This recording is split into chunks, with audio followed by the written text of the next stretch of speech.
다시 뭉쳤습니다. 김종대 레이더가 돌아왔습니다. 여러분 기대되시죠? 김종대 전 의원 나오셨습니다. 어서 오십시오. 아이고 안녕하십니까. 오랜만에 뵙습니다. 예, 이제 대선 끝나고 처음 뵙습니다.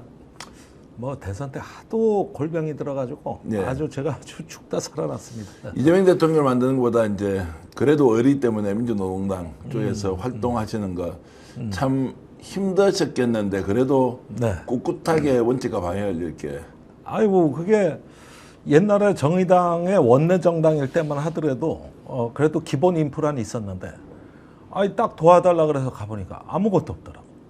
그런데 이제 TV 토론은 다가오고 그래서 그 후보의 메시지, 정책, 상대 후보 전략을 다 짜줘야 되니까 거기에다가 연습까지 하고 그러는데 뭐 이틀 밤씩 세우는 건 예산 일이었어요. 아이 그렇게 해서 간신히 해가지고 어쨌든지 간에 그 하나의 자산을 만들어 놓은 건데 이제 후보가 어디 가도 다 인사를 받으니까 어디 뭐 고속도로 휴게소를 가든 뭐 시장 통일 가든 이젠 다 알아보니까 야 여기까지 참 힘들게 한 인물을 만들었다. 이재명 대통령이 김종대 전 의원 같은 분 민주당 모셔야 된다고 공개적으로도 말씀하시더라고요. 예, 한 몇 번 연락이 있었습니다. 예. 그런데 제가 갈 수 없는 이유를 다 설명했는데 사실 아예 전화 자체를 안 받으니까 그 스튜디오에서 만났어요.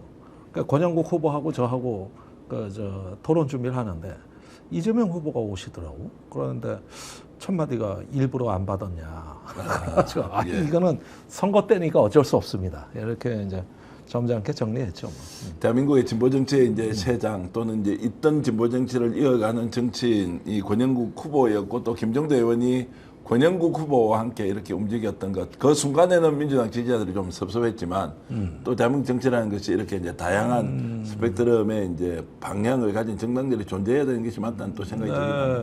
마지막에 악플이 다 사라졌어요. 예. 그런데 혼자서 김문수, 이준석을 상대하는 것보다 권영국 후보가 옆에 서 있는 게 나쁘지 않았다는 쪽으로 여론이 좀 많이 바뀌었고 그렇게 함으로써 오히려 좀 완충지대 역할을 해준 게 전 대선에 민주당에도 도움이 됐다고 봐요. 예. 자, 그렇게 이제 평가하고 있습니다. 김종대 의원 다시 돌아오셨으니까 이제 제대로 레이더 저희들이 만들어 보겠습니다.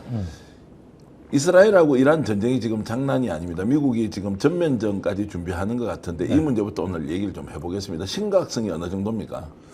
제가 이와 관련해서 뭐 웬만한 해설 뉴스 유튜브를 다 봤는데 제가 참 개탄을 금하는 게 너무 사태 해석을 안일하게들 하시더라고요. 이 해석은 정말 그냥 뭐 어디서 뭐 드론 미사일이 날아갔다. 근데 배경은 이거라더라. 이게 끝이에요. 근데 이거 이러다 큰일 납니다, 진짜. 그 뉴스에 안 나오는 부분이 뭐냐 하면은 6월 17일부터 그 한참 이스라엘의 공습이 마무리되고 있을 때 우크라이나에서 러시아가 사상 최대 역대급 공습을 우크라이나에 합니다. 그런데 이게 17일이거든요. 그러면 이게 이란 그 이스라엘 전쟁하고 관련이 없다고 볼 수 있느냐? 정확하게 관련이 있죠. 트럼프가 우크라이나는 버리고 이스라엘은 지키겠다 이 입장을 취하니까 그리고 무기가 우크라이나로 가던 게 중동으로 가버리니까 푸틴으로서는 절호의 기회가 온 거 아닙니까? 그 순간 기다렸다는 듯이 모든 미사일 종류를 다 쐈어 우크라이나에. 역대급으로 쐈어요. 그러면 보십시오. 한쪽의 전쟁이 다른 쪽의 전쟁도 동반해서 같이 지금 이게 상승이 되고 있는 거거든요. 그러니까 이걸 이제 그 연결고리가 이게 불가분의 그 관계가 있고 다음에 어디서 터질지 몰라요. 이게 세계의 어떤 전쟁을 막는 어떤 여론의 정치, 이 국제 질서의 어떤 토대가 무너져 내리니까 이제는 한 군데서 터지니까 다른 데서도 같이 일어나더라고. 이러니까 저는 이제부터는 세계가 전쟁의 구간에 진입했다. 이건 그냥 드리는 말씀이 아니에요. 이거는 지지난달에 인도 파키스탄에서 전쟁이 일어났었잖아요. 물론 짧게 끝났지만 누가 거기서 일어날 거라고 상상이나 했습니까? 그러니까 한 군데서 일어나면 다른 데로 이게 전염병처럼 확산이 되는 구조로 이제 진입을 했다는 겁니다. 제 주장은. 왜 그렇습니까? 왜 그러냐? 두 가지 이유가 있는데 세계의 정치가 증오와 혐오의 정치로 바뀌었습니다. 과거에는 여론의 정치라는 게 있고 전쟁이라는 건 국제사회의 명분과 어떤 그 이유가 인정이 받을 때 하는 거다. 이런 기본적인 어떤 그 컨센서스가 있었거든요. 근데 지금은 강대국들이 이런 걸 다 방치해 버리니까 법은 멀고 주먹은 가까운 거죠. 이제는 본격적으로 힘을 앞세우는 시대가 왔고, 그러는 과정에서 종교, 민족, 어떤 이런 어떤 그 원초적인 정체성들이 하나의 어떤 상대방에 대한 적대감을 고취시키고, 또 그게 내부의 강성 국민들을 자극해서 이래가지고 자기 집권에도 또 도움이 되고, 이러다 보니까 강성 지도자와 무책임한 강대국이 빚어낸 최악의 조합이다.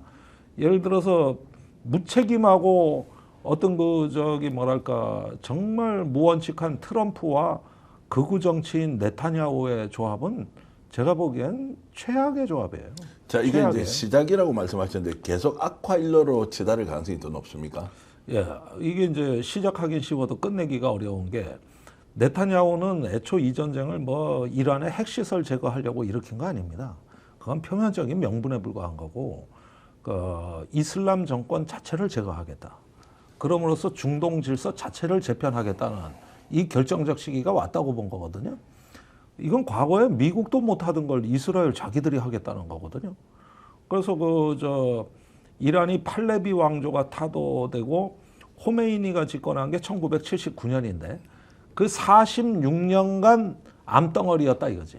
이 암덩어리를 지금 제거한다 이거죠.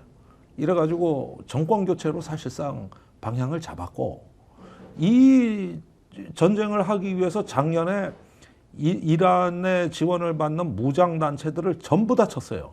레바논의 헤즈볼라, 웨스트뱅크의 이슬람 지하드, 예멘의 후티 반군, 가자 지구의 하마스 전부 다 두들겨 패서 완전히 괴멸시켜 놓고 이란으로 간 거죠. 그러니까 작년부터 이건 빌드업 된 거라니까요. 그래가지고 뭐 요즘 뭐 트럼프가 이란하고 협상하니까 그거 깨려고 들어왔다.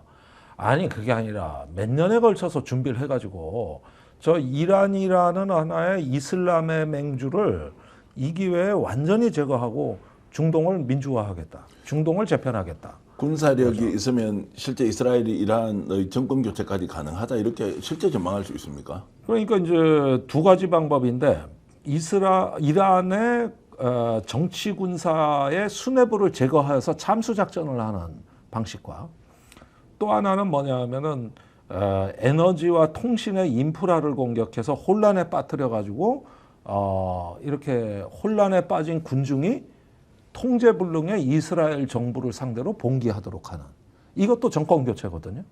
두 가지가 다 배합이 돼버려요. 이스라엘 정권 상대로 봉기를 한다고 이란 정권을 상대로 봉기를 그렇죠. 한다. 예. 예.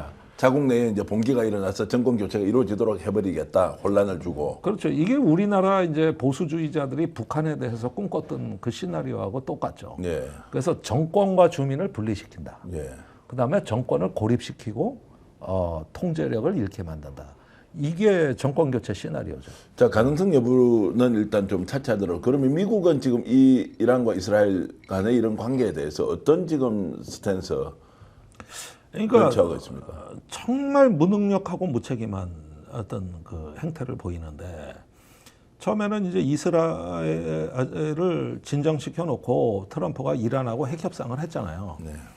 그런데 핵협상을 하더라도 국제원자력기구나 유엔이나 모든 조약에서 강조하는 거는 평화적 핵이용은 보장하되 무기는 만들지 말라. 이런 선에서 대부분 협상이 되거든요. 근데 트럼프가 이란에 요구한 건 그게 아니라 평화적이건 군사형이건 모든 핵을 중지해라. 모든 핵을. 그러니까 이란은 받아들일 수가 없죠. 그래가지고 이미 우라늄이 60% 정도 순도로 농축된 걸 한 400kg 갖고 있거든요.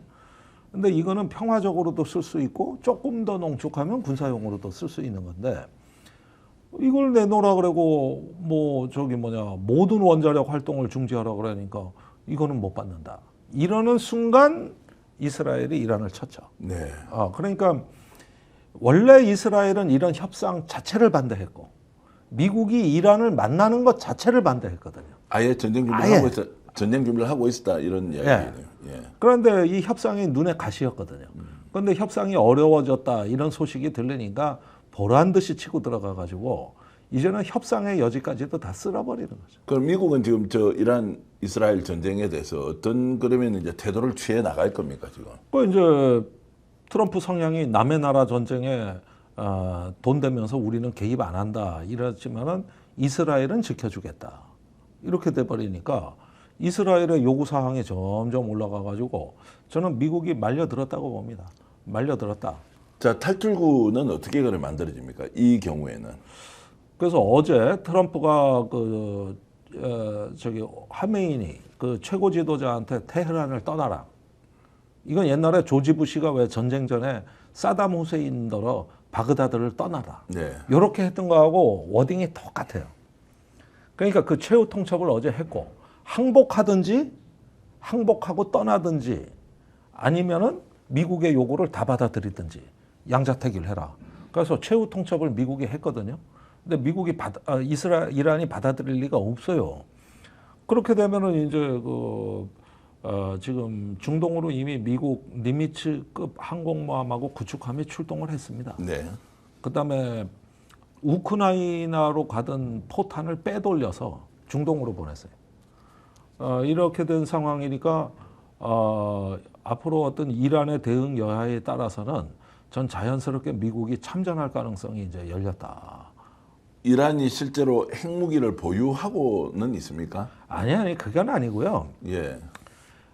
미국의 정보 당국에서는 아직 핵무장 단계가 아니다. 네. 그런데 우라늄 농축은 중단해야 된다. 이 얘기인데 이스라엘은 아니다. 이건 핵무장 직전 단계다. 이래가지고 둘이 여태까지 싸워왔어요. 그런데 이스라엘은 무슨 평화적 핵 활동 이런 거 하지 마라. 저 다음 단계는 핵무장이다. 지금 조져야 때가 안 늦는다. 이렇게 나온 거죠. 말씀 들어보면 이란이 지금 뭐 특별하게 지금 이런 이제 이스라엘과 미국의 양동작전에 대응할 만한 수단이 별로 없겠다. 뭐 군사력이나 이런 걸 종합적으로 보더라도. 자, 그래서 이제 무차별적 지금 뭐 폭격을 당하고 있지 않습니까? 예, 그거는 이렇게 보시면 됩니다. 공중전만으로 정권은 안 무너집니다. 네. 공중전만으로 지상전 없이 정권을 교체한 사례는 없어요.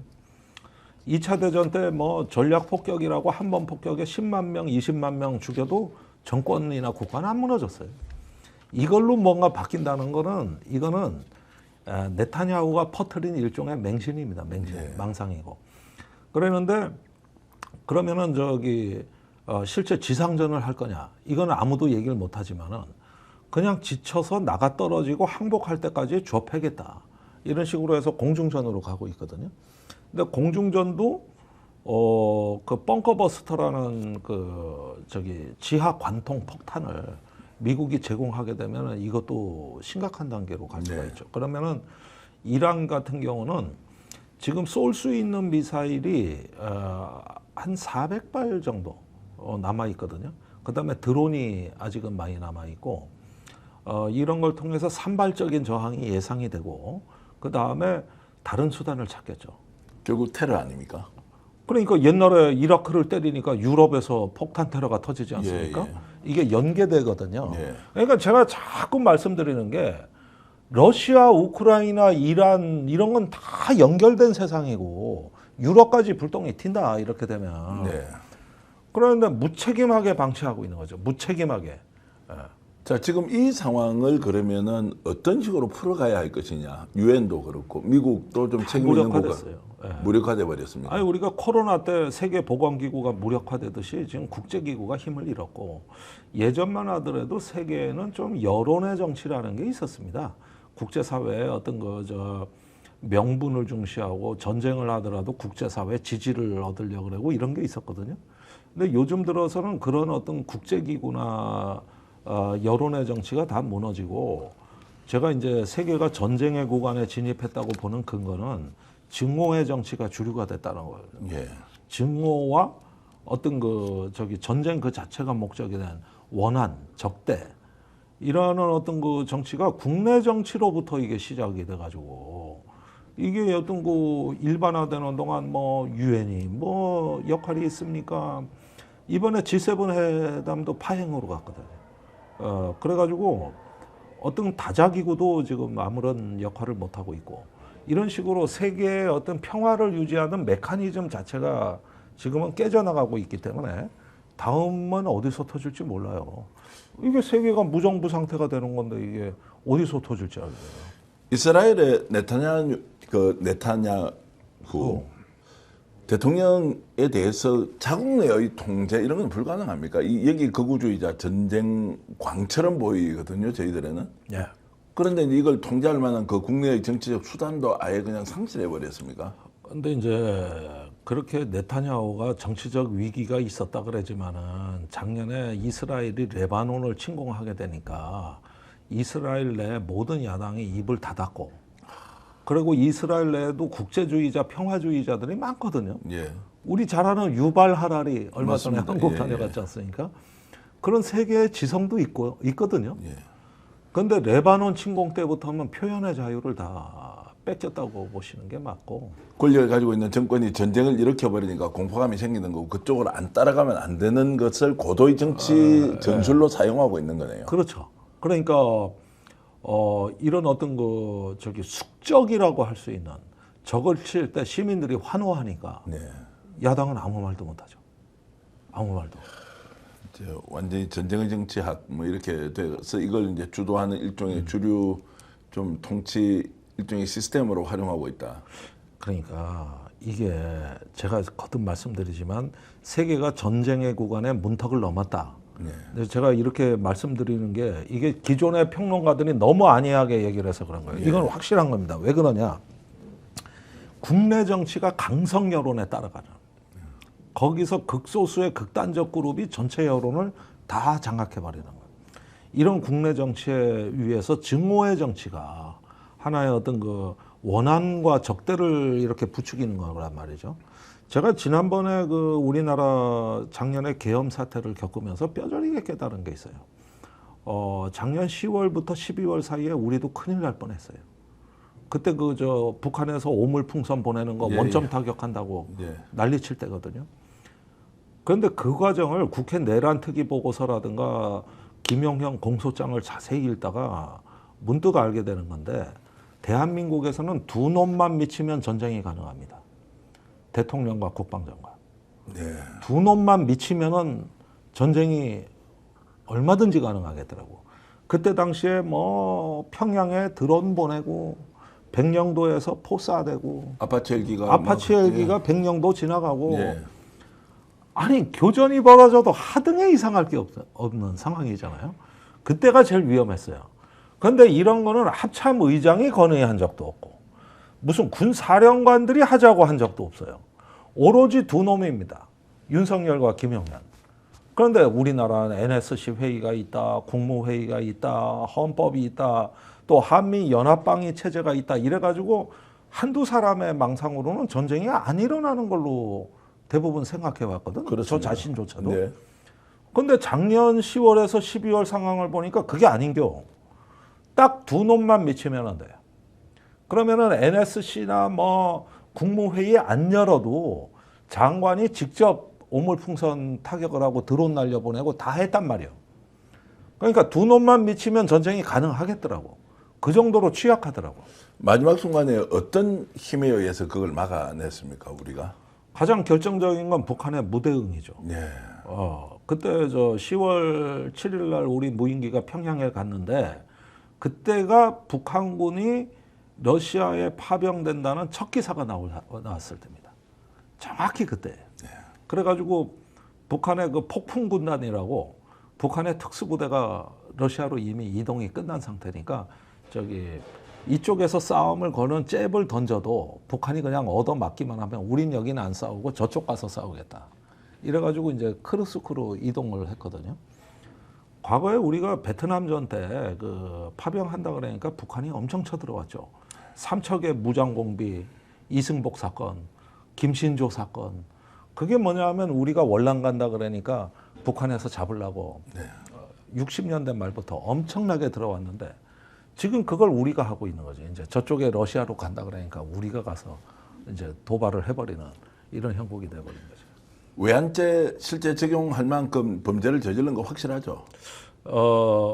원래 계획은 12월이 아니라 10월 계엄이었어요. 네.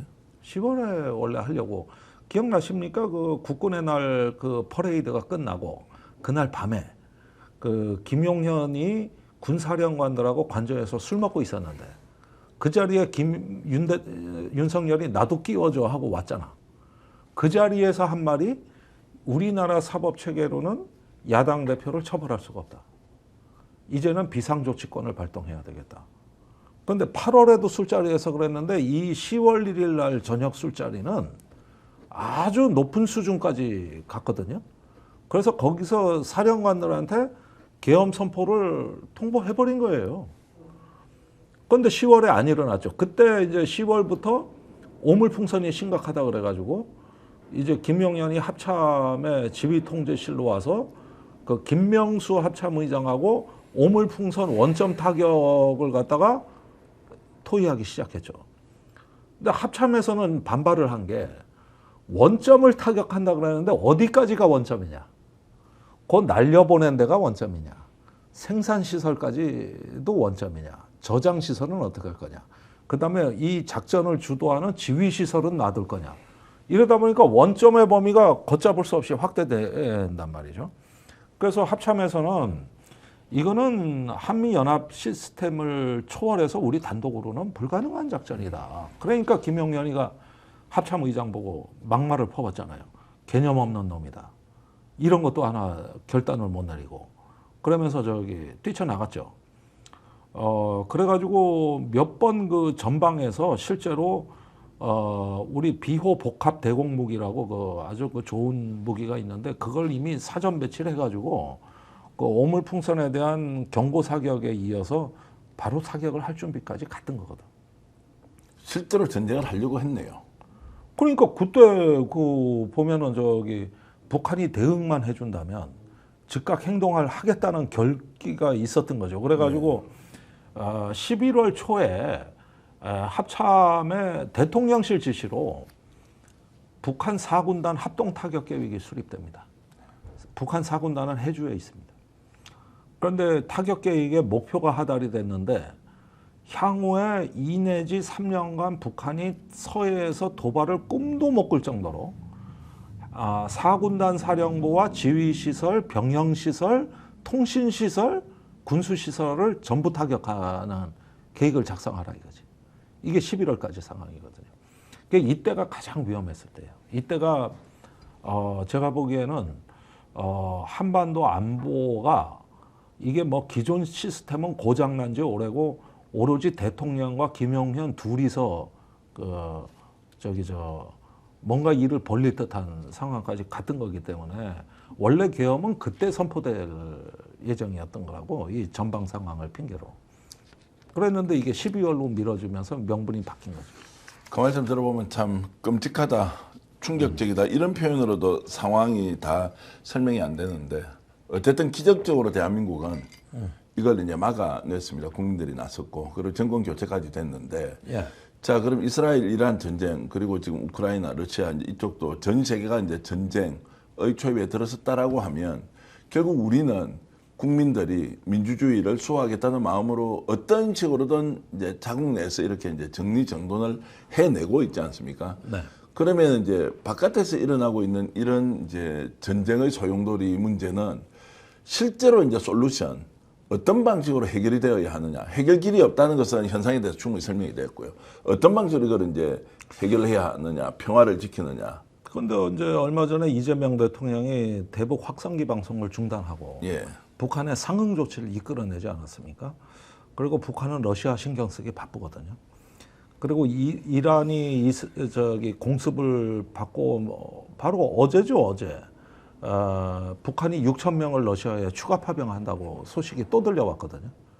그러니까 북한은 점점 더 북쪽으로 이동하고 있단 말이에요, 지금. 그리고 러시아 전쟁이 심각해져 가고 있다는 건 아까 말씀드린 거고. 그러니까 이게 한반도하고 연결되는 고리가 이거예요. 북은 지금 남측을 신경 쓸 겨를이 없다. 러시아하고 동맹의 수준을 더 끌어올리고 추가 파병을 한다. 그러니까 여기서는 이제 한반도는 안정이 돼야 되겠다는 요구가 맞아떨어진 거지. 남북한 정부가. 그래가지고 우리는 확성기 방송 전단 살포를 중지하고 북한이 거기에 대한 상응 조치를 빨리 한 것은 지금 남측하고는 싸울 생각이 없다는 뜻이거든요. 네. 그러면은 일단은 주변이 불안해질수록 한반도는 더 안정이 돼야 되고 우리가 할 일은 일단 여기서는 어떤 그 위기를 발생시키지 않음으로써 이 전쟁의 포화를 일단은 한국이 피해갈 수 있는 이런 경로를 유지해야 된다는 거죠. 네. 그런 점에서 적절한 시기에 방송 중단이 잘 됐다. 자, 이제 이 문제는 잠시 후 광고 보고 계속 이어가겠는데, 김종대 의원과 지금 이제 이란과 이스라엘 사이, 미국의 참전, 우크라이나, 러시아, 그리고 남북 간의 여러 가지 상황들을 같이 이제 짚어봤는데, 본격적으로 이재명 대통령, 이재명 정부가 앞으로 이제 어떻게 해 나가야 할지에 대한 이야기 잠시 광고 보고 와서 다시 얘기 나누겠습니다. 공동구매 과일입니다. 자, 특사과 1kg, 하우스밀감 500g, 완숙토마토 1kg 21,900원, 가격 자신 있습니다. 품질 비교해 주십시오. 대한민국에서 이 가격 만날 수 없는데요. 자연성김에서 특별하게 스픽스몰에 공급하고 있습니다. 저희 회사는 대형마트와 대형 편의점, 온라인 대형마켓에 수백억 원을 납품하고 있는 첨가 전문 회사입니다. 자, 오늘 21,900원에 저렇게 공급하면 가격 그리고 품질 확실하게 자신 있습니까? 자신 있습니다. 품질은 대기업에 납품하는 품질을 그대로 유지했고요. 가격은 대기업에 들어가는 중간 유통마진을 모두 없애고 거기에 무료 택배까지 적용하였습니다. 사과 1kg, 하우스밀감 500g, 완숙토마토 1kg 21,900원에 온라인 쇼핑몰이든 오프라인에서 구매할 수 없다. 택배비까지 포함되어 있으니까요. 주문해서 직접 드셔보시면 좋겠고요. 네, 1000세트 한정 판매를 하고 있습니다. 저희들이 더 이상 더 많은 세트를 한다면은 이익이 하나도 없어서 망합니다. 여러분 많이 주문해 주시면 고맙겠습니다. 스픽스몰 화이팅! 화이팅! 자, 스픽스몰에서 여러분들과 함께 공동구매 프로그램으로 만들어서 계속 진행하고 있는데요. 과일 저렇게 해서 21,900원에 파니까 정말로 주문이 많이 들어오고 있습니다. 여러분 품질 걱정하지 마시고 필요하신 분들 꼭 이렇게 QR코드 들어가시면 되고, 요일별로 월, 화, 수, 목, 금, 토, 일 이렇게 해서 정말로 파격적인 가격으로 여러분께 혜택을 드린다는 마음으로 스픽스몰 운영하고 있으니까요. 한번 들어가서 구경해 보시면 살 거 많이 있을 겁니다. 그리고 김종대 의원도 지금 대망론이라는 책을 이제 쓰셨고 잘 나가고 있죠. 김용남, 예. 그리고 박영식, 신인규 다 이제 훌륭한 후배들과 함께 책을 쓰셨던데요. 예. 뭐 아직은 별로 나간 게 없어가지고 그래요? 예, 조금 더 분발해야 돼. 그렇습니까? 오늘 이제 방송 보시는 분들은 김종대 대망론 좌장격으로 김종대 전 의원이 계시고, 김용남 또 전 의원, 방송 정말 잘하는 박영식 앵커, 그리고 신인규 변호사 함께 해서 대한민국 새로 고침 프로젝트인데, 그렇지. 간단히 말씀해 주시면 어떤 내용입니까? 그러니까 우리는 이재명 정부 출범을 예상하고 선거 전부터 이걸 집필을 했거든요. 예. 그래서 안보, 언론, 경제, 그다음에 이제 행정 이렇게 네 파트로 각기 한 파트씩 맡아서 세미나를 3번 하고 그걸 가지고 다시 추려서 이제 엑기스를 뽑아가지고 낸 건데, 다들 현장에서 열심히 하시고 또 방송에서 이렇게 하고 실물 정치를 해본 사람들이라 가지고 나름대로는 학자태를 덜 내면서 조금 더 실용적인 한번 지침을 써보자 했는데 어떨지 모르겠어요. 그 정치하시는 분들, 특히 의회에서 의정활동 하시거나 또 정치지망 하시는 분들은 꼭 이 책 읽어보시면 굉장히 좋겠다. 도움이 되실 겁니다. 무엇보다도 김종대 의원 특강 이렇게 불러주시면 제가 팍팍 밀어서 꼭 나가서 강의하도록 할 테니까요. 대망론 책 한 번만 더 비춰주십시오. 김종대 의원 대망론 책 많은 분들이 읽어보시고 정말 그걸 통해서 더 좋은 대한민국 만드는데 여러분 역할을 해주시면 고맙겠습니다. 자, 지금 이제 다시 국내 문제로 좀 돌아오겠습니다. 이재명 대통령 전반적으로 평가 어떻게 하고 계십니까? 그런데 아직까지도 이재명 정부라고 얘기하기에는 석연치 않은 네. 과거 정부와의 이 사실상 과도기적 공존 체제라고 봐야 되겠습니다. 사실 한덕수 체제 하에서 최상목이 미국 가서 뭔 협상을 했다는데 그 협상 내용 우리가 다 압니까? 정권이 바뀌었음에도 불구하고 아직까지도 이게 다 알려져 있지 않아요. 가스공사가 알래스카를 왜 갔는지, 그리고 그걸 갖고 트럼프 대통령이 되게 기뻐했거든요. 그때 무슨 일이 있었는지 이런 거 잘 모른다고. 그러니까 인수인계도 처음에 집권해서 보니까 거의 폐허가 돼 있는 상황이고, 이래가지고 완전체 어떤 이재명 정부가 되려면은 생각보다 시간이 꽤 걸리겠더라고요. 네. 그래서 이런 가운데서 이제 관세 전쟁의 그 협상이 마감 시한이 7월 8일이니까 이제 불과 시간이 뭐 저 한 20일 정도밖에 안 남았단 말이에요. 20일도 안 남은 거예요. 그러니까 집권해 보니까 이거 뭐 개강해 보니 기말고사란 말이에요. 그런데 시험 범위도 모른다고. 이런 상황에서 황당한 지금 어려운 상황에서 집권을 해버린 거거든요. 거기에다 아까 말씀드린 전쟁이 이게 심각하고, 그때고 막 부동산 가격 지금 뻥뻥 올라가고, 이러고 있죠. 그러니까 이런 가운데서 일단 무엇을 평가받기 이전에 일단 동티나지 않게 관리만 해도 성공인 거예요. 네. 그런 상황에서 지금 가까스로 지난주에야 안보 진영이 다 짜여졌고 요즘은 차관 인사하고 있는 상황이니까 이 정권이 문재인 정부 초기보다도 훨씬 더 지금 어렵게 가고 있다. 그래서 이게 한 두세 달은 걸려야 겨우 하나의 어떤 완전체를 만들고 어떤 국정에 좀 힘이 실리지 않을까. 근데 지금도 여전히 인수인계하는 과도기적인 양상을 벗어날 수가 없는 거죠. 자, 그건 이제 전문가의 시각에서 그렇게 분석할 수 있지만 국민들은 지금 이제 이재명 대통령이 국정 운영을 하고 나서 일단 안정감이 매우 돋보인다. 그리고 현안에 대한 판단, 그리고 어떻게 문제를 풀어가야 할지에 대한 대처, 이런 것들은 과거에 전혀 보지 못했던 새로운 국정 운영의 리더십 아니냐, 이제 이런 평가를 하고 있습니다. 그 부분은 우리가 윤석열이 이제 자기 과시적이고 카리스마에 집착하는 어떤 과시형 이런 어떤 리더십이었거든요. 반면에 이재명 정부는 경청한 겸손한 정부, 이런 면으로 이제 차별화가 된 거고, 그런 면에서 대비가 되니까 일단 국민들로서는 이 6개월의 혼란을 겪고 나서는 이 정도만 해도 큰 위로가 되는 거죠. 네. 그다음에 경제도 좋은 신호를 줘서 주식값이 올라가고 이런 효과는 있는 거죠. 그러니까 출발은 괜찮았어요. 네. 나쁘지 않았고 여론도 괜찮게 나와요.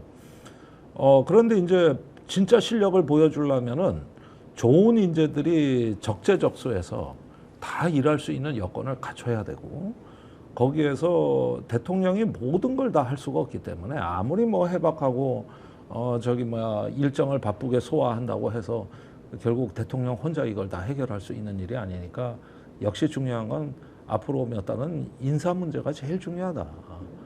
그런 점들로 봤을 때는 첩첩산중이죠. 네.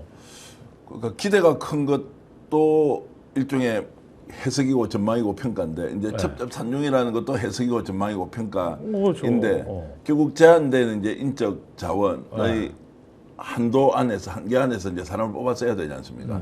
그러면 이제 어떤 용인술, 사람을 이제 잘 활용할 것인가의 문제도 필요한데, 제가 이제 파악해보는 대통령실은 역대 어느 정부에 비해서 일을 많이 할 수 있는 구조 위에 놓여서 성과가 상당히 나올 것이다, 이렇게 기대하는 분도 많더라고요. 뭐 개인의 계기도 중요하지만 전체적으로 이렇게 시스템이 잘 갖춰져 가고 있다라고 평가는 하더라고요. 그러니까 밑그림은 다 그린 것 같아요. 예. 밑그림은 다 그렸으니까 이제는 사람이 일을 할 때거든요. 네.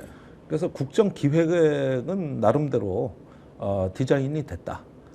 이제는 사람이 그걸 채워내서 하나의 성과를 창출할 때가 아니냐.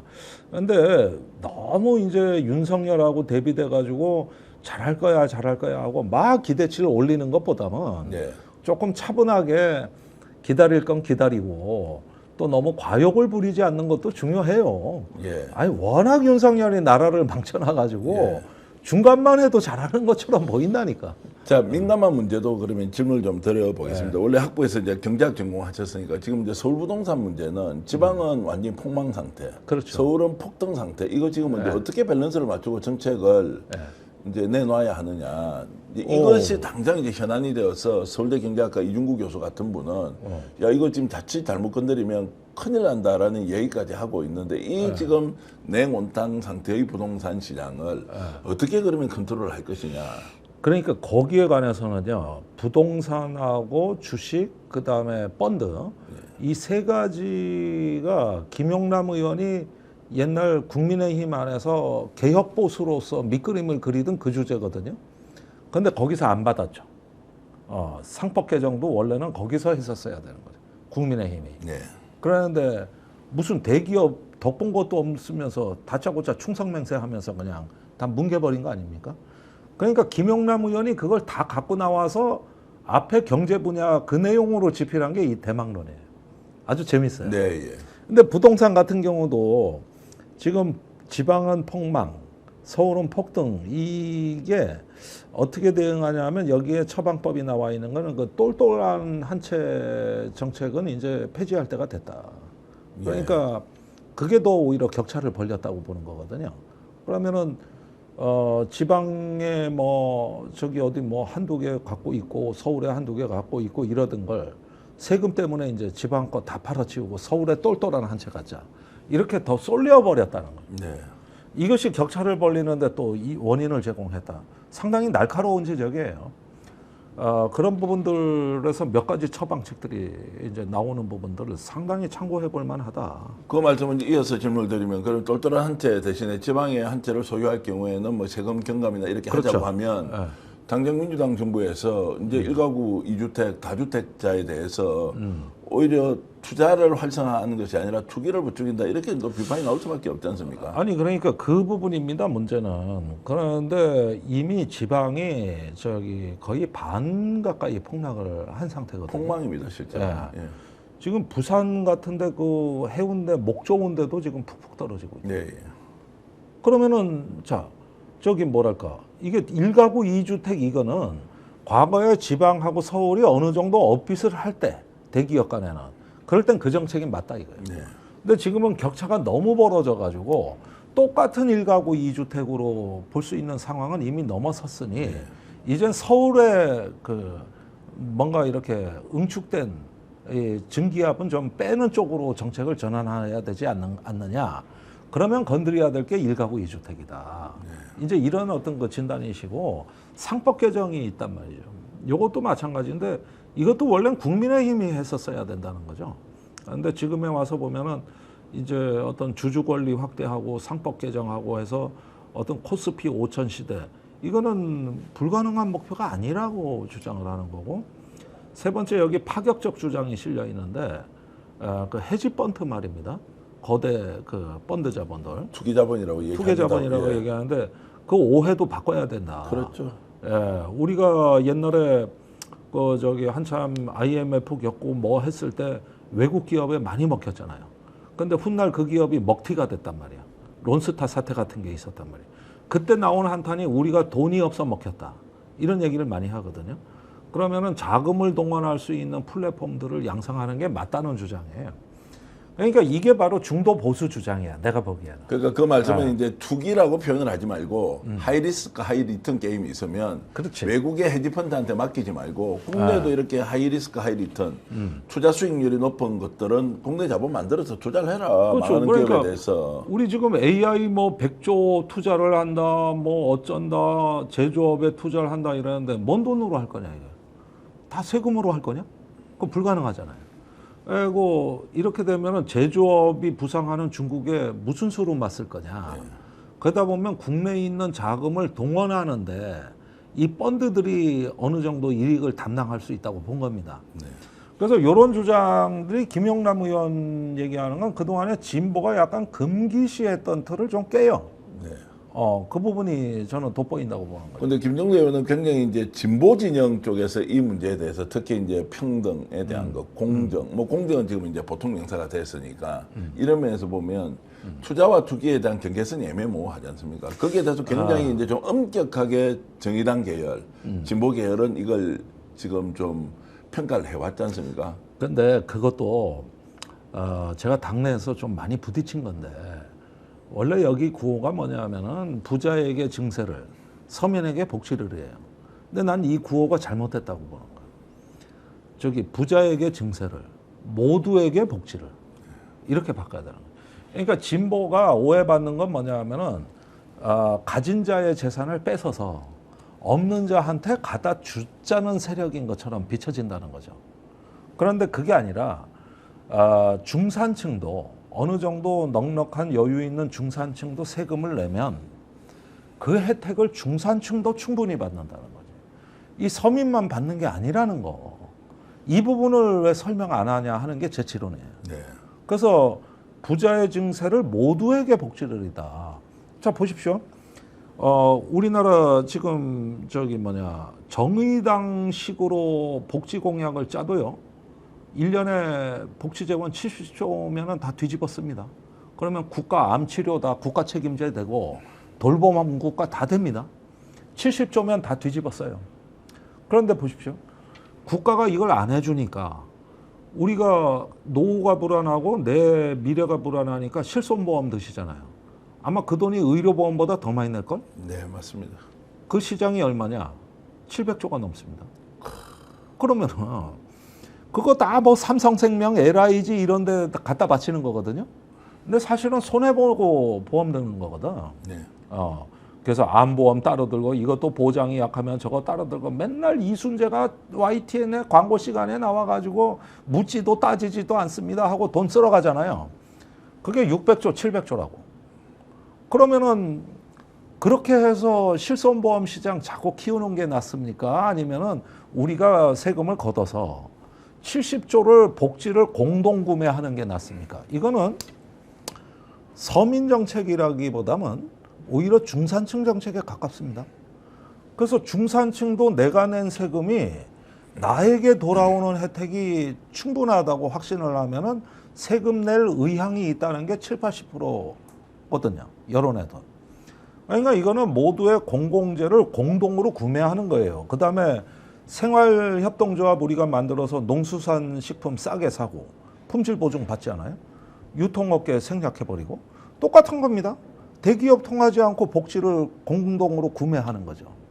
그러니까 이런 식으로 해서 공공성을 높이면은 다 좋아지는 부분들이 남아 있어요. 그게 주로 복지와 교육과 돌봄이에요. 요 세 가지. 아니 이렇게 말씀하시는 분이 왜 민주당의 이재명 대통령이 그렇게 함께 일을 하자고 하는데 들어가지도 않고 바깥에서 정의당 일을 하느냐 아니면 뭐 민주노동당 일을 하느냐 뭐 농담처럼 드리고요. 그 굉장히 중요한 지적을 해 주셔서 이런 이제 다양한 해법을 가지고 뭔가 연구를 하면 접근 방식을 아예 달리하면 훨씬 달리하면 되는 거예요. 그러니까 우리가 무슨 세금 도구마 이런 데 빠지고 뭐 하는 게 이게 위험한 게 정말 리버럴 자유주의자가 세금 낼 때 보수가 됩니다. 우리나라 다 그래요. 직장인이건 사업자건 간에 세금 낼 때 되면은 다 보수화 된다고. 국가가 내 지역을 강탈해 가는 걸로 다 보이니까. 그리고 내가 얻는 혜택은 뭐냐고.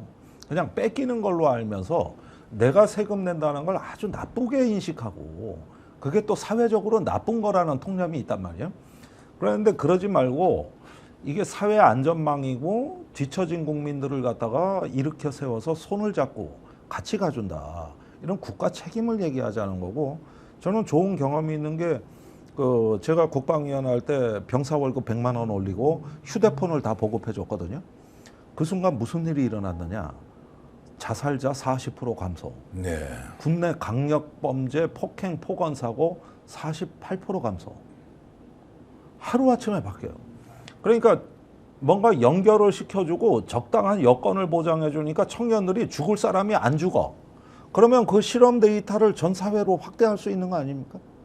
그래서 출발선을 비슷하게 해가지고 사회 상속을 해준다든가 우리가 청년들에게 조금만 더 신경 써 기회를 주면은 군대에서 일어났던 일이 사회에서도 일어나요. 이게 이제 청년 정책인 거예요. 그런데 뭘 보면은 뭘 갖다가 좀 이런 걸 창의적이고 혁신적인 아이디어를 얘기하려고 그러면은 그거 시장 질서에 위배된다. 자유의 원칙에 위배된다. 이러면서 이기심, 능력주의 이러면서 불평등이 오히려 당연한 거라고 반론을 제기할 때 황당한 거지. 그래서 제가 그때 그 정책을 했기 때문에 그걸 문재인 그때 후보가 받아서 현실화된 건데 그것 때문에 안 죽어도 될 사람들이 죽지 않고 살아난 거예요. 네, 예. 얼굴도 이름도 모르는 사람들이. 그런 사람들이 지금 수백 명에 달하고 그럼으로써 군대에서 적금이라도 들고 나오면 사회 나와서 알바 안 하고 스펙 쌓는데 시간 자기 개발하고 한 학기 등록금은 벌어 나오는데 아니 이게 왜 나쁩니까? 이런 것들이 사회 찬스로 우리가 그 청년에게 기회를 준 건데.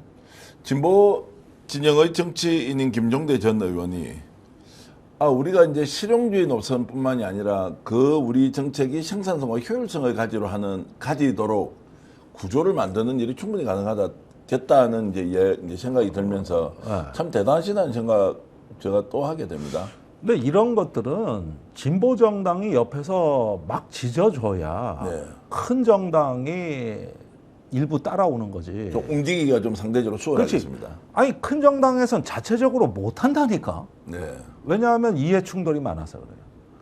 거기는 이렇게 활보하고 다닐 수가 없어. 이쪽 어깨 부딪히고 저쪽 어깨 부딪히고. 그러니까 맨날 이렇게 걸어야 되는 게 그게 큰 정당의 운명인데, 그러다 보니까 개혁이 안 되잖아요. 그럴 때 여기서 예인선 역할을 해서 소매를 자꾸 잡아 끌어주는 역할, 그거 하라고 있는 거지. 우리는 뭐 유력 주자도 아니고. 정권을 무너뜨릴 때까지는 조국혁신당이 굉장히 큰 역할을 했다. 지금 이 말씀 들어보면 정당의 크기로 보면 조국혁신당이 이런 부분에 좀 적극적으로 나서면 훨씬 더 좋지 않겠나 생각이 들고, 그런데 그건 후보를 못 내요. 그 혈혈단신으로 하지만 김종대 의원은 정말로 10명, 20명 국회의원 역할을 지금 이 발언을 통해서 충분히 제가 느낄 수 있어서 이거 좀 집권 여당과 협업을 하면 굉장히 좋겠다는 생각이 좀 듭니다. 그게 바로 협치죠. 협치죠. 네. 자, 그러면은 민감한 문제 하나만 더 여쭤보겠습니다. 지금 민생지원금 문제 이거 어떻게 해야 됩니까? 선별이냐, 뭐 아니면 뭐 보편이냐, 뭐 이걸 가지고 지금 결정을 못 하고 있는 것 같습니다. 25만 원이냐, 15만 원이냐, 아니면 자, 50%만 50만 원 주고 뭐 더 밑으로는 100만 원까지 주자라고 하는데, 이게 이렇게 논란이 크게 지금 진행이 돼야 될 만한 사안입니까? 나는 그 논쟁 잘못됐다고 봐요. 자, 작년에 자살자가 14,400명입니다. 예, 15년 만에 최고치예요. 예, 그 중에서 15% 자살자가 늘어난 게 50대 남성입니다. 폭발적으로 증가했습니다. 2위가 40대예요. 옛날에 자살자 1위는 60대였거든. 노인 자살률 제일 높다고. 지금 3등입니다. 3등. 예, 예. 그러면은 그분들이 50대, 40대가 많이 죽었다는 얘기인데 주로 남성이거든. 그런데 이 계층이 한 가정의 생계에 책임감이 가장 강한 계층이 작년에 제일 많이 죽었어. 15% 늘어났어요. 그랬는데 폐업은 차라리 행복해. 파산이 문제인 거라고. 근데 코로나 때 이제 정부 대출금 받은 거 이제 상환기가 돌아온 거예요. 그래서 그 자살 그 상담 기록에 보면 제일 많은 게 가게문 닫습니다. 대출금 감당이 안 됩니다. 이런 사연이 제일 많습니다. 이거는 무슨 복지 삶의 질이 아니라 응급 수준의 지금 대책이 필요한 겁니다. 뭐 경제의 마중물? 그건 둘째 문제고 죽느냐 사느냐 문제예요. 그랬는데 자, 50만 원이냐 10만 원이냐 보편지급이냐 차등지급이냐 이렇게 얘기를 하는데, 나는 이 논쟁을 왜 하는지 모르겠어요. 일단 준 다음에 조금 있는 사람이 많이 받은 거, 또 조금 뭐 어느 계층에 과하게 지급한 건 연말정산으로 세금으로 환수하면 되지. 지급 자체를 왜 이런 걸 합니까? 그러니까 처음에 50만 원이건 뭐 하건 지급을 하되 그 소득 수준에 따라 가지고 연말정산을 다 하실 거 아니냐 이게요. 그러면 거기에 대한 세금 기준을 알려주고 지급을 해서, 아니 연말에 그래도 좀 여유 있는 사람은 그거 세금으로 환수해 버리면 돼. 네, 예. 그러는데 주는 것부터가 이렇게 따지다 보면은 이런 걸 갖다 사람들한테 무조건적으로 줘서 붐을 일으키고 희망을 갖게 만들고 폐업하려는 분 다시 한번 생각해 보자고 하는 얘기인데, 그러려면은 연말에 이분이 이제 어느 정도 회생이 돼서 세금 낼 여력이 있으면 세금을 내는 거고, 그조차도 안 되면은 할 수가 없는 거예요. 그러니까 이런 건 우리나라 그 세제 시스템이 워낙 발전이 많이 돼가지고 모든 면에서 물샐 틈 없이 다 감시가 되거든요. 그리고 요즘 어디 아무 식당에 나가봐. 그 간이형 수준 그거 옛날에 현금 내던 시절에 있는 건데 지금은 다 카드로 계산하기 때문에 자영업자들도 빠져나갈 길이 없어요. 다 감시가 되는 거니까 이거는 어느 정도 그 구간에 따라 가지고 표준 과세를 하면 되는 거지. 왜 주는 걸 갖고 이 소모적인 논쟁을 하느냐 이 얘기야. 말씀 들어보면 지금 우리는 뭐 밥도 먹고 숨도 쉬고 있으니까 이게 차등이냐 아니면 보편이냐 뭐 이런 이야기를 하고 있는데, 실제로는 밑바닥에는 응급 환자한테 정말로 최소한의 영양분을 공급하느냐 아니냐라는 이 김종대 의원의 말씀이 가슴에 확 와닿습니다. 정부에서 결정했으면 빨리 집행부터 해라. 이게 아니 더 그게 중요하다. 우선이지. 아니 그러면은 지금 불 나가지고 소방차 와서 불 끄는데 물을 많이 쓸 거냐, 적게 쓸 거냐, 물을 쓸 거냐, 분말 소화기를 쓸 거냐 이 토론하고 있습니까? 일단은 쏟아부어서 불을 끄고 그 다음에 나머지 살린 게 있으면은 거기서 이익을 취하면 되는 겁니다. 그래서 사후적으로 이거를 공정하게 정리하는 시스템은 왜 얘기를 안 하고 주는 거 갖고 난리냐 이거지. 민주당의 김병기 원내대표가 이제 송원석 국힘 원내대표와 함께 빨리 머리를 맞대고 국회에서 추경 문제 결론 내고 국민들 지금 죽어나가는 사람을 살리는 게 우선이다. 그래도 숨이라도 쉴 수 있는 사람들은 그 다음 문제이니 정말로 극약 처방을 해야 한다면 재난지원금에 준하는 민생지원금 빨리 결정해서 집행하는 것이 맞다라고 그렇습니다. 예. 알겠습니다. 그게 바로 국가의 품격입니다. 국가의 품격이고 예. 필요할 경우에는 속도를 높여야 한다. 운전 잘할 자신 있으면 80km가 정속 주행이지만 100km로 달릴 수 있을 때 달려야 한다. 이런 말씀으로 이해하겠습니다. 네. 오랜만에 김종대 의원 레이더 함께 했는데 시청자 여러분 어떠셨습니까?